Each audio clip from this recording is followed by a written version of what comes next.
தேவன் தம் பிள்ளைகளுக்கு மனுஷரின் கைகளால் கட்டப்படாத நித்திய வீடு உள்ளது என்று வாக்கு கொடுத்திருக்கின்றார். 2 கொரிந்தியர் 5ஆம் அதிகாரம் 7 வசனம் 1 சொல்லக்கூடிய அழகான வார்த்தைங்க. என் அன்பு சகோதர சகோதரிகளே, ஆண்டவர் நாமத்திற்கு சோத்திரம். தினம் ஒரு ஜப வழியாக பேசிக்கொண்டிருப்பது உங்கள் அன்பு சகோதரன் பிரபு.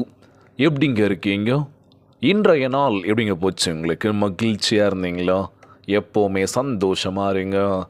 இன்று 1/6/2026 6ஆம் மாதம். ஆஃப் இயர் நம்ம கடந்து வந்துட்டோம். இன்னும் ஆஃப் இயர் தான் இருக்கலாம். என்னடா இது நாட்கள் நகர்ந்து போய்கிட்டே இருக்கலாம். என்ன பண்ணோம் ஏது பண்ணோம் ஒன்றுமே புரியலല്ലോ. வருடங்கள் போயிட்டுருக்கு, நேரங்களும் மூடிட்டுருக்கு, நாட்களும் கடந்துட்டுருக்கு. என்ன பண்ணோம்? கேள்விக்குறி மட்டும்தான். வாழ்வின் எல்லா நிலைகளிலும் இயேசுவை நெருங்கியிருக்கும் உண்மையுள்ள சீடர்களுக்கு பரலோக பலன் முதலாவது வழங்கப்படுகின்றது. இன்றைய நாளில் உண்மையுள்ள பிள்ளைகளை நம்ம இருந்தோம் அப்படின்னா நிச்சயமாய் பரலோகத்தில் இடம் உண்டு அப்படின்னு சொல்லுவாங்க. எந்த தப்பும் பண்ணல, எல்லாருக்கிட்டையும் நாங்கள் உண்மையாக தான் இருந்தோம். யாரையும் நாங்கள் பின்னாடி தப்பாக பேசுறதே கிடையாது. நாங்கள் நல்லது தான் பண்ணிகிட்ருக்கோம். கோவப்படுறது கிடையாது, எடுத்தறிஞ்சு பேசுறது கிடையாது, யாரையும் காயப்படுத்துறது கிடையாது. பார்த்துக்கலாம் விடுங்க, எதுவும் கடந்து போய் அப்படி வாழ்ந்துட்டுருக்கோம் அப்படின்னு நினச்சிங்க அப்படின்னா யாராச்சும் இருப்பாங்களா இந்த மாதிரி யோசித்தோம் அப்படின்னா கொஞ்சம் பேர் இருக்கலாம். ஏதாவது ஒரு இடத்துல 100% ஒரு 20% அந்த மாதிரி இருக்கலாம். மீதி 80% எடுத்துக்கிறோன்னு வச்சுக்கோங்களேன். கோவம் வரும், பயங்கரமாக கோவம் வரும்.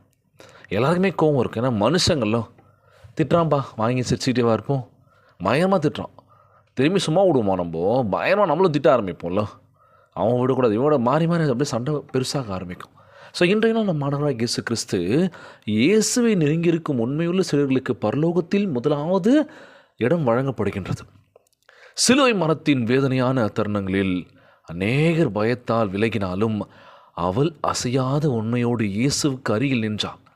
இயேசுவின் மேல் அவள் கொண்டிருந்த ஆழமான அன்பினால் உயிர்த்தெழுத கிறிஸ்துவை முதலில் கண்ட சிலரில் அவளும் ஒருவள். அவ்வண்ணமே நம் ஆண்டவராகிய இயேசு கிறிஸ்து நம்ம எதிரே தோன்றுவார் என்று காத்துட்ருக்கோம்ல.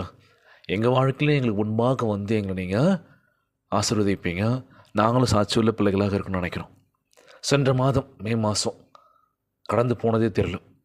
அதே மாதிரி முக்கியமான ஜபம் யாருக்காக அப்படின்னா, புதிதாக கல்வி ஆண்டு தொடங்க போகிறாங்களோ, எல்கேஜி போகிற குட்டி பசங்க இருக்காங்களே, ஸோ அவங்களுக்காக நம்ம ஜபிச்சிக்க போகிறோம். அவங்க முதலாவது அந்த பள்ளி பருவத்தை ஆரம்பிக்க போகிறாங்க. ஸ்கூல் டேஸில் கால் எடுத்து வச்சு வைக்க போகிறாங்க. நிறைய விஷயம் கற்றுக்க போகிறாங்க வாழ்க்கையில். இருந்தாலுமே அவங்களுடைய பயணங்கள் இனிமேல் அமையணும். நல்லபடியாக ஒவ்வொரு விஷயத்தையும் கற்றுக்கிட்டு நல்லதே நடக்கும் அப்படின்ற மாதிரி நடந்து போகணும். எல்லாருக்கும் கீழ்ப்படியும் பிள்ளைகளாக இருக்கணும். சொல்கிற பேச்சு கேட்டு சமத்தா நான் ஸ்கூலுக்கு போவேன், அழம் பிடிக்க மாட்டேன், அழமாட்டேன்னு சொல்லி சமத்தா போகணுன்னு சொல்லி ப்ரேயர் பண்ணிக்கலாமா? அவங்களுக்காகவும் அதேமாதிரி ஸ்கூல்லாம் ரீஓப்பன் ஆக போகுது. ஒவ்வொரு மாணவிகள் புதிதாக நீங்கள் ஒவ்வொரு கிளாஸ் புதுசாக போயிருப்பீங்க.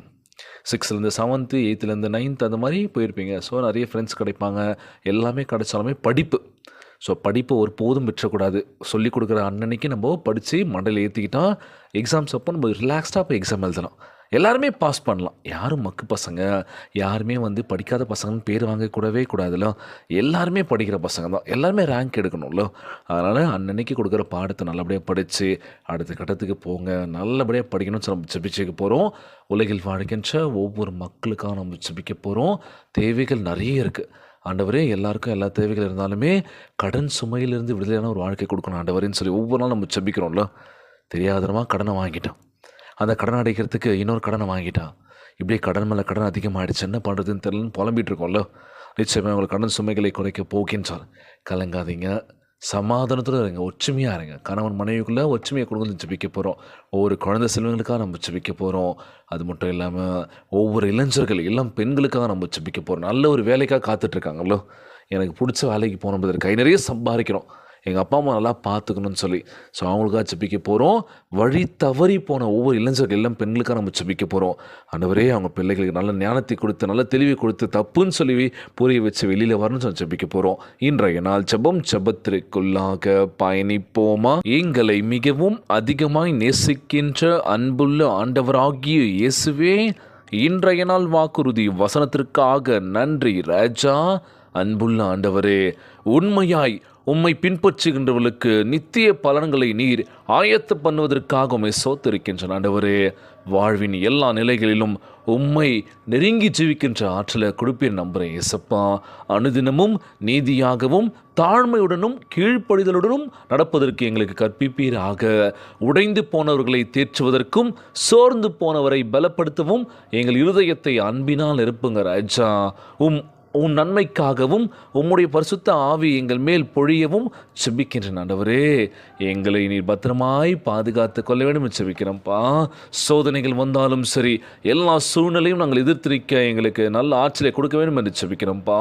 பரலோகத்தை நோக்கி கொண்டிருக்க உமக்கு கிருபை தாங்காண்டவரே. எங்களை ஆசிர்வதிங்கப்பா, எங்களை பலப்படுத்துங்கப்பா. எங்கள் அன்பின் பிரசனத்தை ஒருபோதும் மாறாதிருக்கின்றபடியினால் உம்மை சோத்தரிக்கின்ற ஆண்டவர். இந்த ஜெபத்தை கேட்டுக்கொண்டிருக்கின்ற அன்பு சகோதர சகோதரிகள், என் அன்பான உறவுகள் எல்லோரையும் பார்த்துக்கோங்கப்பா. யாருக்கு அந்த கஷ்டங்கள் துன்பங்களை கொடுத்துடாதீங்க ராஜா. நோய் நொடியினால் அவதிப்பட்டு கொண்டிருக்கின்ற ஒவ்வொரு சகோதர சகோதரிகளை உமது கரங்களால் தொட்டு நோயில் அகற்றி போடுவீராக. உம்மால் கூடாத காரியம் ஒன்றுமில்லை ஆண்டவரே. எல்லோரையும் பத்திரமா பார்த்துக்கோங்கப்பா. உம்முடைய பிள்ளைகள் கண்ணீரும் கவலையுமா செபிக்கின்ற வேலையில் நிச்சயமாய் கண்ணீரை துடைப்பீராக. கவலையெல்லாம் அகற்றி போடுகிறார் நம்புறாண்டவரே.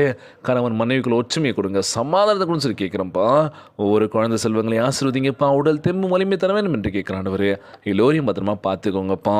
இன்றைய நாள் ஜெபம் இயேசுவின் விலையேற பெற்ற நாமத்தினாலே ஜெபிக்கின்றேன் நல்ல பிதாவே, ஆமேன் ஆமேன். இயேசுவுக்கு புகழ், இயேசுவுக்கு நன்றி. மரியே வாழ்க. God bless you all.